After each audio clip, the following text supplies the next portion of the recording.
Baik, Assalamualaikum warahmatullahi wabarakatuh. Perkenalkan, kami dari kelompok 2 ingin menjelaskan hasil dari diskusi kami. Sebelumnya, perkenalkan nama saya Kartika Chandra Agustina, dan ada rekan saya, Noviza Rapadila dan Vira Dwi Rizky. Kami dari kelompok 2 dengan mata kuliah keperawatan kritis dan dengan judul peran serta fungsi keperawatan kritis. Untuk materi yang pertama akan dibaca oleh saya sendiri, Kartika Chandra Agustina. Baik, pengertian keperawatan kritis. Jadi kritis itu adalah penilaian dan evaluasi secara cermat dan hati-hati terhadap suatu kondisi krusial dalam rangka mencari penyelesaian atau jalan keluar. Jadi keperawatan kritis itu merupakan salah satu spesialis di bidang keperawatan yang secara khusus menangani respon manusia terhadap ilmu perawatan kritis. Dan juga ilmu keperawatan kritis itu adalah bidang keperawatan dengan suatu fokus pada penyakit yang kritis atau pasien yang tidak stabil. Jadi perawatan kritis ini dapat ditemukan saat kita bekerja pada lingkungan yang luas dan khusus seperti Departemen Keadaan Gawat Darurat dan Unit Gawat Darurat. Jadi asuhan keperawatan kritis ini mencakup diagnosis dan penata laksanaan respon manusia terhadap penyakit aktual atau potensial yang mengancam kehidupan. Selanjutnya ada ruang lingkup keperawatan kritis. Jadi, ruang lingkup jadi AACN itu menyatakan bahwa, asuhan keperawatan kritis itu mencakup diagnosa dan penata laksanaan respon manusia terhadap penyakit yang aktual atau potensial yang mengancam kehidupan.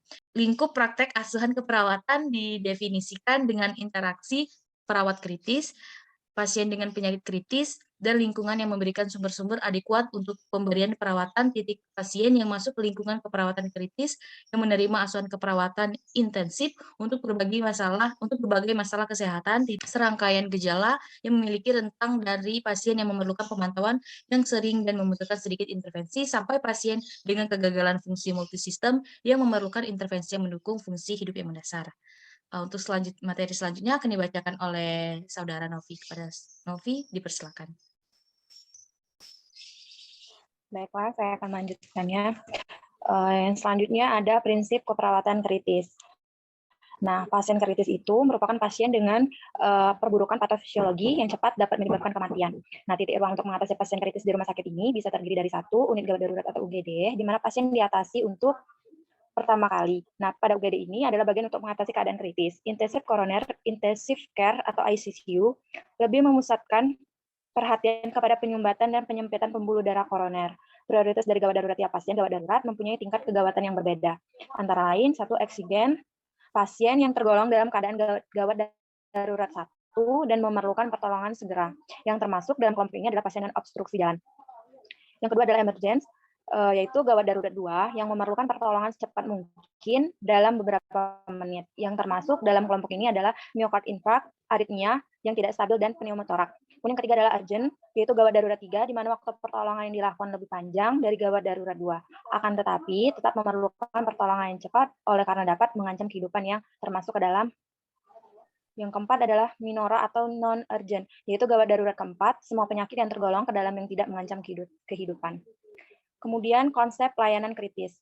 1, tujuannya untuk mempertahankan hidup, yaitu maintaining life, yakni untuk menyelamatkan kehidupan, mencegah terjadinya kondisi memburuk dan komplikasi melalui observasi dan monitoring yang ketat disertai kemampuan menginterpretasikan setiap data yang didapat dan melakukan tindakan lanjut. Kemudian untuk meningkatkan kualitas hidup pasien dan mempertahankan kehidupan. Yang ketiga, mengoptimalkan kemampuan fungsi organ tubuh pasien, dan yang terakhir adalah mengurangi angka kematian pasien kritis dan mempercepat proses penyembuhan. 2, ada pengkajian. Pengkajian dilakukan pada semua sistem tubuh untuk menopang dan mempertahankan sistem-sistem tersebut tetap sehat dan tidak terjadi kegagalan. Yang ketiga ada diagnosa. Nah, diagnosa keperawatan ini ditegakkan untuk mencari perbedaan serta mencari tanda dan gejala yang sulit diketahui. Nah, tujuannya untuk mencegah kerusakan atau gangguan yang lebih luas. Yang keempat ada perencanaan. Perencanaan keperawatan konstan ini ditujukan pada penerimaan dan adaptasi pasien secara terhadap status yang selalu berubah. Yang kelima ada intervensi, dan yang keenam evaluasi. Nah, evaluasi dilakukan secara cepat, terus-menerus, dan dalam waktu yang lama untuk mencapai keefektifan masing-masing tindakan atau terapi secara terus-menerus, menilai kriteria hasil, dan untuk mengetahui perubahan status pasien. Terima kasih Novi atas penjelasan materinya tadi. Selanjutnya akan dijelaskan oleh Vira Dwi Rizky. Pada Vira dipersilakan. Baiklah, selanjutnya fungsi dan peran perawat. Fungsi dan peran perawat ini ada di tim lapangan. Tujuan dari tim lapangan ini berupaya agar pasien tidak perlu ke ICU. dengan mengidentifikasi pasien yang mengalami perburukan dan juga membantu untuk mencegah agar pasien tidak perlu masuk ke ICU atau memastikan hasil akhir yang terbaik. Memungkinkan pengeluaran pasien dari ICU dengan memberikan dukungan baik saat pasien keluar dari ICU dan berada dalam maupun setelah pasien keluar dari rumah sakit. Yang kedua itu ada peran perawat kritis sebagai advokat. Pengembangan fungsi adaptif berarti bahwa bernegosiasi untuk pasien. Karena pasien dengan penyakit kritis seringkali tidak dapat secara efektif mengatasi masalah fisiologis dan lingkungan. Sehingga perlu bagi perawat mengerjakannya untuk pasien yang tidak mampu mengerjakan kerjakan untuk diri mereka sehingga energi disimpan titik sebagai advokat pasien. Perawat ini harus menghindari penambahan beban yang meningkatkan kebutuhan pasien untuk berinteraksi. Bila berinteraksi tidak mengembangkan adaptasi, sebagai contoh, energi pasien terpakai untuk rasa takut terhadap peralatan di dekatnya, tidak membantu memakai energi dengan menanyakan hal tersebut. Next.